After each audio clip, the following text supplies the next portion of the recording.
A atração a seguir é recomendada para todas as idades.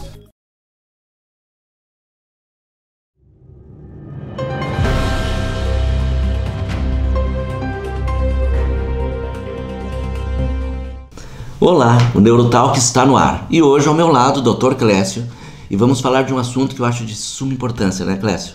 Que é o diagnóstico e o resgate da identidade. Exatamente. Na pessoa autista. Na pessoa autista de diagnóstico tardio, adultos e adolescentes. E por que o diagnóstico tardio precisa acontecer? Essa pergunta ela é muito pertinente, até porque a gente encontra aí, Céu, eu acho que a palavra batalha ela é bem apropriada, tá? Uhum. Tanto de pessoas que não são da área clínica, da área profissional, como de pessoas da área profissional, um questionamento sobre o diagnóstico tardio.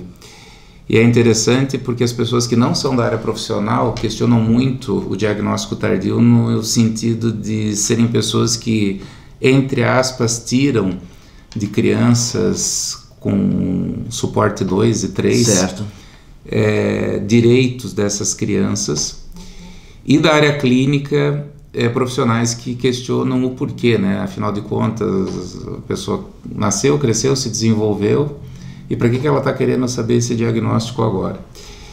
Então a primeira questão que a gente tem que ter claro é que é um direito do ser humano, tá? Saber o que acontece consigo.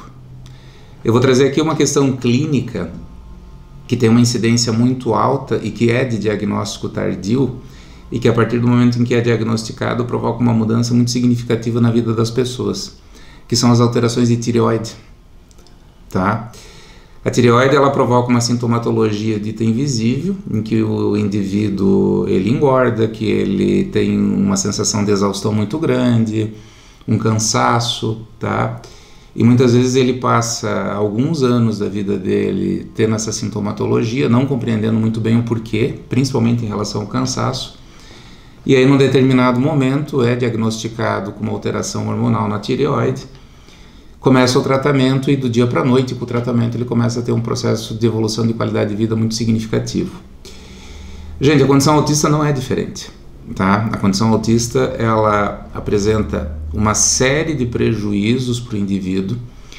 O fato dele ter crescido, se desenvolvido, estar numa idade adulta, não significa que não é uma pessoa que carregue consigo várias dificuldades, tá?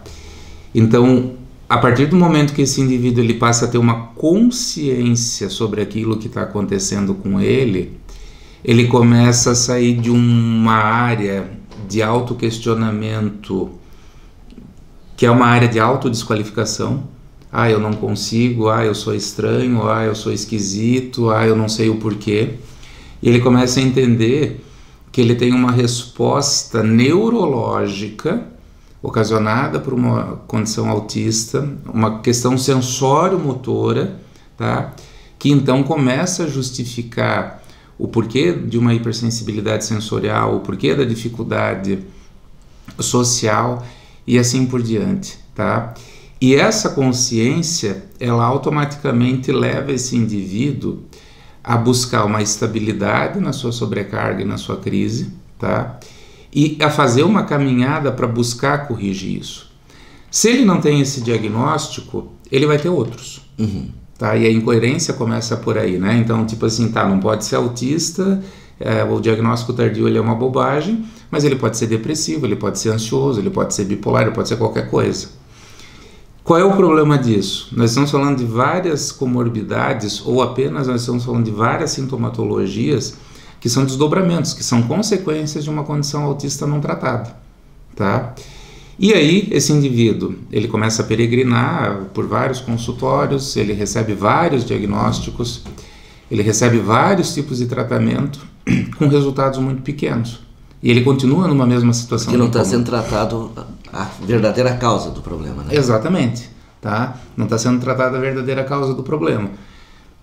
E aí você vai ter um indivíduo cada vez mais frustrado, tu vai ter um indivíduo cada vez mais sintomatológico, ou um indivíduo que além da condição autista passa a ter outros diagnósticos que a gente chama de comorbidade, e a sua qualidade de vida vai tendo prejuízo, e não só a sua qualidade de vida. a qualidade de vida das pessoas que estão à sua volta, porque nós estamos falando de indivíduos que trabalham, nós estamos falando de indivíduos que estudam, ou que pelo menos tentam, nós estamos falando de uma parte desses indivíduos que tem um relacionamento afetivo, que tem filhos, tá? E que todo esse contexto, ele passa a ter um prejuízo importante que é desnecessário, em que esse prejuízo ele pode ser minimizado, e em alguns casos ele pode ser muito minimizado a partir do momento de se ter essa consciência. Então, ter esse diagnóstico ele é fundamental, porque a pessoa que mais sofre em virtude do desconhecimento das suas características, sim, primeiramente, é a pessoa na condição autista e, consequentemente, as pessoas que estão à sua volta. E quando tu fala em o tardio, a partir de que idade é considerado tardio?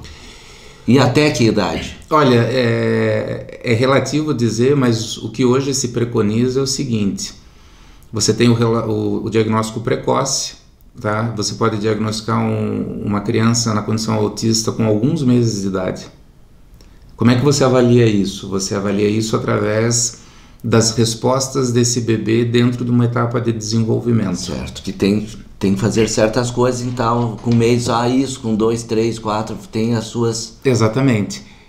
Então, o que se sugere no protocolo oficial hoje é que quanto mais cedo você diagnostica, mais você vai poder estar oferecendo recursos para essa criança, para ela buscar uma integração com a sua característica e ter uma qualidade de vida, tá?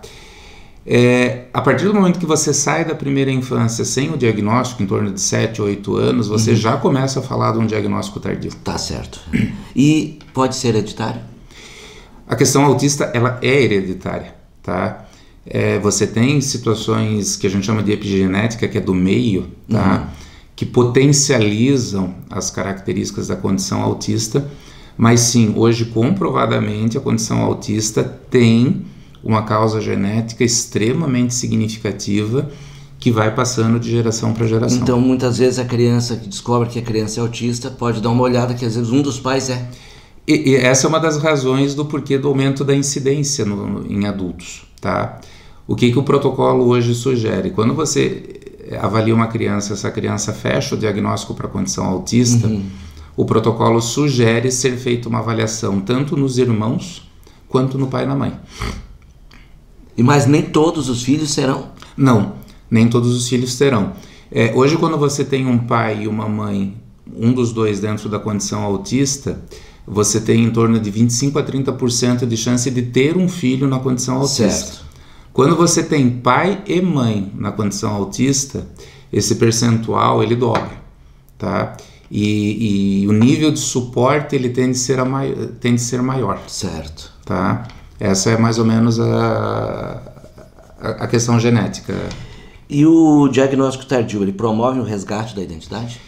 Total, tá? Veja, quando você avalia as pessoas dentro da condição autista, o que mais você escuta universalmente são frases como: eu sempre me achei esquisito, eu nunca consegui compreender o porquê de determinadas coisas. Então vamos colocar aqui algumas situações, tá? Uma pessoa de diagnóstico tardio que desde muito pequeno não consegue dormir. Dificuldade ou de pegar no sono ou de manter o sono. Aqueles que vai na madrugada dentro e não sabem o motivo. Exatamente. E tem bastante gente assim hoje, né?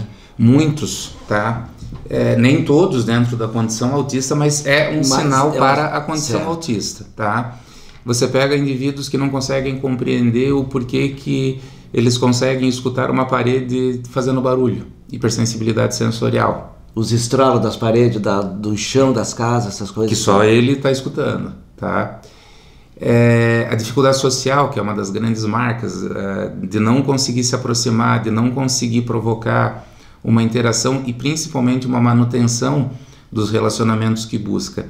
Então, a partir do momento que esse indivíduo ele tem um diagnóstico, ele começa a compreender que existe um contexto neuroanatômico, neuroquímico, que contribui para essa característica, tá? E que isso é involuntário, principalmente, isso tira do indivíduo um peso de responsabilidade e culpa, que já é um valor imensurável, tá? E aí é muito comum esses indivíduos buscarem informação e conhecimento sobre a condição autista do diagnóstico tardio, e à medida em que eles vão lendo, que eles vão assistindo vídeos, etc., eles vão começando a perceber que, primeiro, não são só eles que apresentam essas características, existem outras pessoas, e que sim, efetivamente existe uma explicação muito clara e muito plausível do porquê dessas características. E aí vem o desdobramento. As pessoas começam a compreender que mesmo estando dentro dessas características, dentro desse perfil, elas conseguem caminhar e provocar algumas evoluções no seu dia a dia, tá? Então, hipersensibilidade sensorial. Hoje nós já temos, através da terapia ocupacional, um protocolo muito adequado e de bom resultado para a hipersensibilidade sensorial. Questão social, através do processo de terapia, você consegue provocar evoluções em que sentido?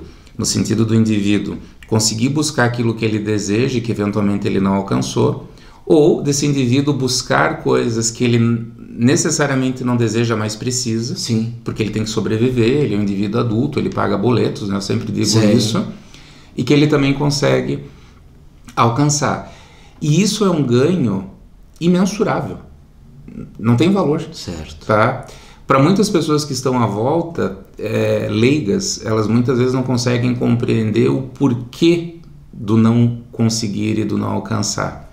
E começam a ter conceitos pejorativos, desqualificativos sobre as pessoas na condição autista, mas é como eu falei, o indivíduo na condição autista, o não conseguir é involuntário. Certo. Tá? Até que alguém consiga orientá-lo de uma maneira adequada, para que gradativamente, dentro da condição dele, dentro do perfil dele, ele vá dando pequenos passos e conseguindo ter uma qualidade de vida melhor.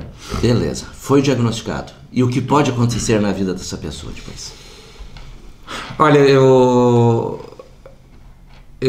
vivo a condição autista manhã, tarde e noite, de segunda a segunda, não só na clínica, mas nas redes sociais, e eu interajo muito com o meu público.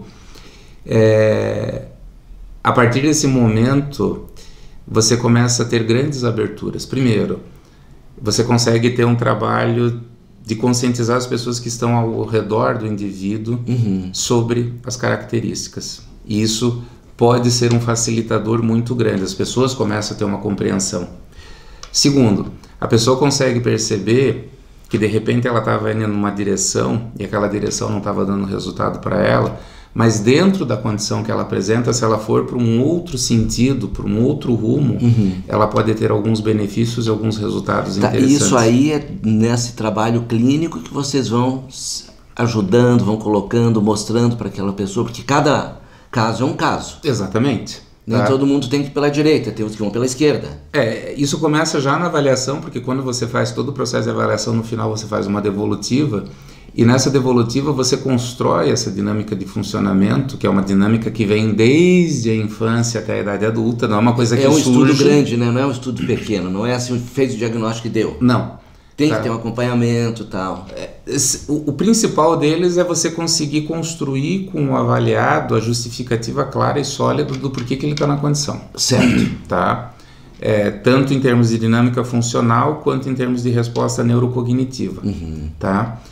E a partir daí, se essa pessoa ela vai para um processo terapêutico especializado dentro da condição autista, ela então vai trabalhar as suas habilidades, trabalhar as suas características para que ela consiga ter esse processo de evolução. O pessoal pergunta muito, e tem remédio para isso? É com remédio? Não é. Não, autismo não tem medicação. Não se toma nada. Então não adianta querer dizer, tome isso aqui que tu vai se curar do autismo. Não existe. Não é que nem a tiroide. Isso. Tá. Por isso que nós batemos aqui. A tiroide tomou, regulou os hormônios, deu. O que acontece no autismo é o seguinte, principalmente no diagnóstico tardio.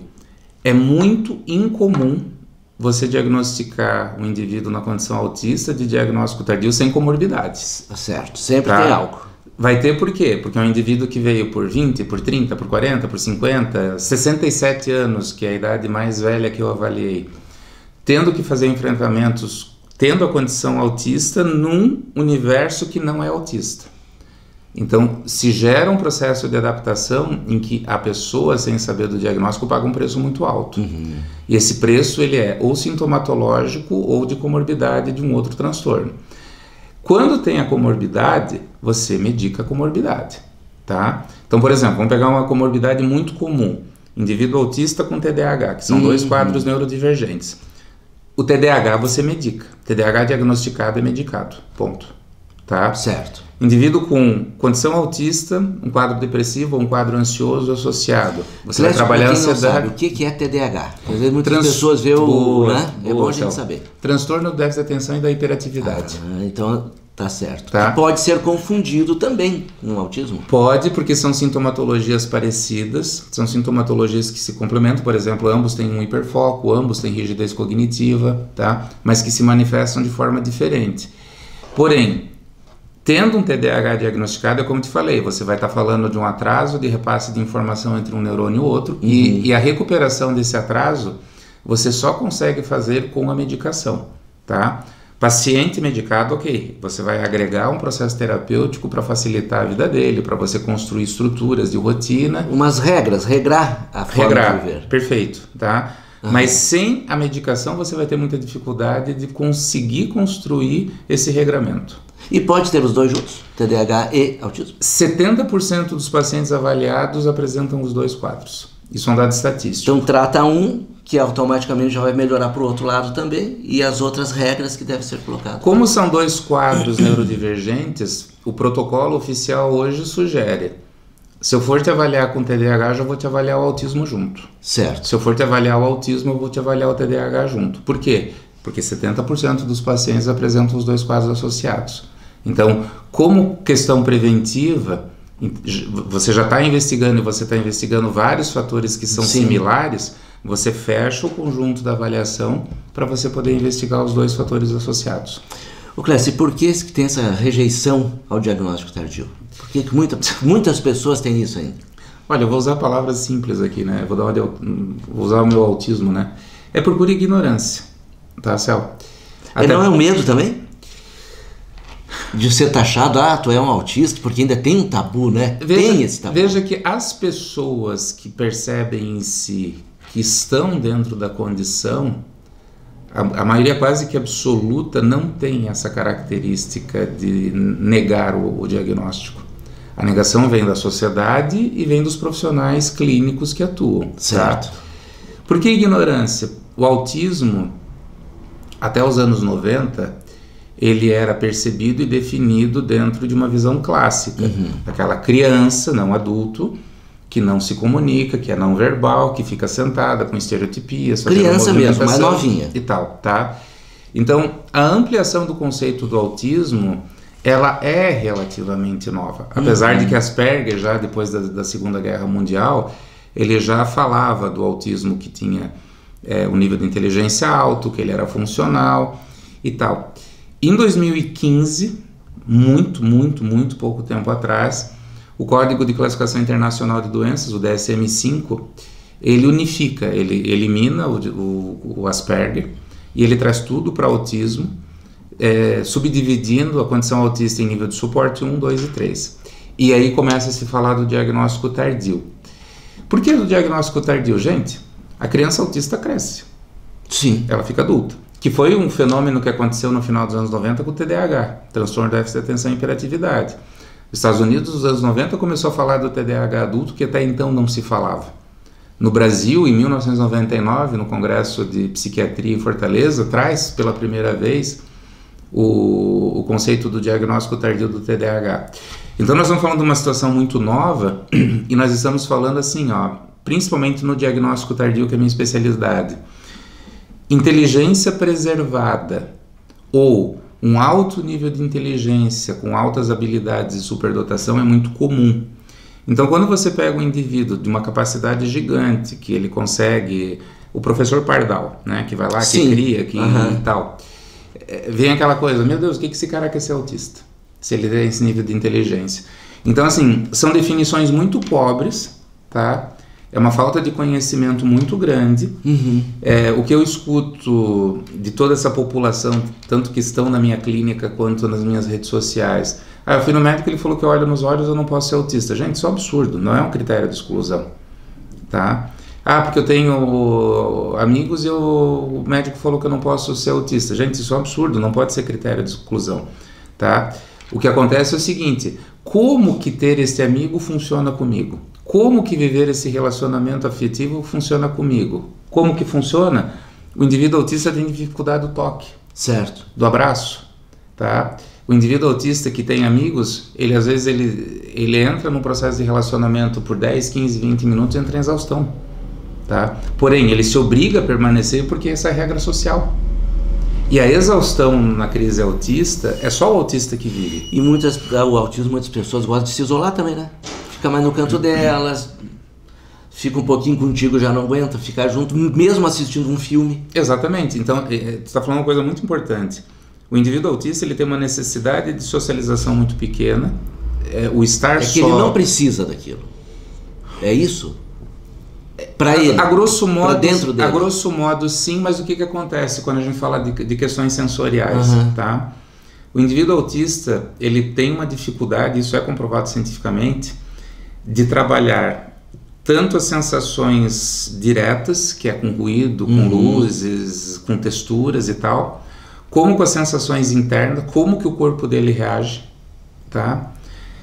E ele tem dificuldade principalmente de compreender e externar aquilo que ele sente, o que ele deseja, o que ele precisa, que é a alexitimia, tá? Então, eu vou usar a palavra entre aspas, esse tumulto interno de compreensão dessa estimulação faz com que seja mais confortável para o indivíduo permanecer com ele do que com o outro. Por quê? Com o outro tu passa a ter uma estimulação muito maior e isso gera um conflito interno, gera um desgaste, uma exaustão, tá? Então você vai ter um público dentro da condição autista que não tem a menor necessidade social, zero. E você vai ter indivíduos na condição autista que tem uma necessidade muito pequena, essa necessidade normalmente ela está ao redor dela, é relacionamento ou com o marido ou com a esposa, ou com o filho, ou com o pai e com a mãe, pessoas muito próximas. E você vai ter uma outra estatística que é reduzida, e está voltado muito ao público feminino, de que sim, tem uma inclinação de desejo do relacionamento social, tá? Mas que não consegue. Ou vai para o relacionamento porque tem essa vontade, volta para casa e permanece 1, 2, 3, 5 dias em crise de exaustão. Por aquele momento que passou no relacionamento. Por aquele momento que viveu, tá? Outra coisa pra gente, que o nosso tempo tá correndo aqui. Vamos lá. E aqueles pais que não aceitam, que já tem um jovem de 17, 18, 20 anos e não aceitam, e eles não tomam a iniciativa de buscar uma ajuda. O que tu diz pra eles? Gente, eu tenho amigos assim. Tá. Eu vou ser muito claro, óbvio, e vou dizer pra vocês o seguinte: vocês vão morrer. E os filhos de vocês vão ficar. Tá? Essa é a lei da natureza. É a lei da natureza. E eu não estou inventando isso. Não, isso é um fato. É um fato. Tá? Então veja, quando você tem um filho, uma criança, um pré-adolescente, início da adolescência, você está falando de um ser humano que está sob o seu controle, que tem um nível de dependência muito grande de você e que você gerencia. Essa criança, esse adolescente, ele vai se tornar um adulto, ele vai sair de casa, ou deveria sair de casa, ele vai ter que trabalhar, ele vai ter que estudar, ele vai ter que pagar as contas dele. Então, se você não preparar e não estruturar este jovem para o mundo que está na frente dele, primeiro para ele lidar com o próprio mundo dele, certo, tá? E depois ele conseguir ter essa intervenção com o mundo externo, você vai ter um adulto que vai ter muita dificuldade. E você vai ter um adulto aí com vários desdobramentos de comorbidades, com vários diagnósticos e que vai padecer na vida dele, tá? Reiterando para esses pais, nós não estamos falando aqui de doença, isso hoje é preconizado pela Organização Mundial de Saúde. O autismo não é uma doença, é uma condição, tá? E dentro da condição que o indivíduo tem, bem trabalhado e bem desenvolvido, nós estamos falando de pessoas que têm sim possibilidade e condição de ter uma vida acadêmica, de ter uma vida profissional. Não estou falando do nível 3 e de nível 2, eu estou falando do diagnóstico tardio, nível 1 e nível 2. Que é o bem mais ameno, vamos dizer assim? É que as necessidades de suporte são mais reduzidas, certo. tá? Porém, que tem a necessidade de suporte que precisa e, fundamentalmente, esse indivíduo diagnosticado tardiamente no nível de suporte 1 ou 2, se ele não for bem conduzido, ele pode ter uma necessidade de aumentar o nível de suporte. Então, ele sai do 1 para o 2, do 2 para o 3. Tá? Isso é um fato hoje também comprovado. Então nós não podemos ter uma postura egoísta de crer que a nossa verdade é absoluta, que a visão que nós temos sobre os nossos filhos ela é verdadeira, tá? E nós precisamos reconhecer o seguinte: se o meu filho precisa de algum tipo de orientação, o meu filho vai ter que ter essa orientação para que a qualidade de vida dele seja boa. Gente, o nome disso é amor. Puro amor, puro amor. Que é o que se prega. E amanhã ou depois ele vai estar sozinho numa sociedade e não vai saber o que fazer. E não vai saber se virar. E a gente não pode ter aquela ilusão que alguém vai assumir o papel que nós pais temos. Tá? Nem tio, nem padrinho, nem nada, né? Tá? Porque isso estatisticamente não acontece. Nós vamos ter jovens que vão padecer gravemente por falta de suporte. Que hoje você, pai e mãe, dá. Tá? Mas nós não duramos para sempre. Clécio, nosso tempo acabou. Beleza. Muito obrigado. Acho que esse tema, pais de filhos autistas, é muito importante. A gente vai dar de fazer mais um programa só sobre isso, para a gente poder deixar, quanto mais nós esclarecermos, melhor para quem está nos assistindo, né? Pessoal, muito obrigado pela sua atenção e semana que vem a gente volta com um novo tema, um novo assunto. Um abraço a todos. Gente, um abração para vocês, tá?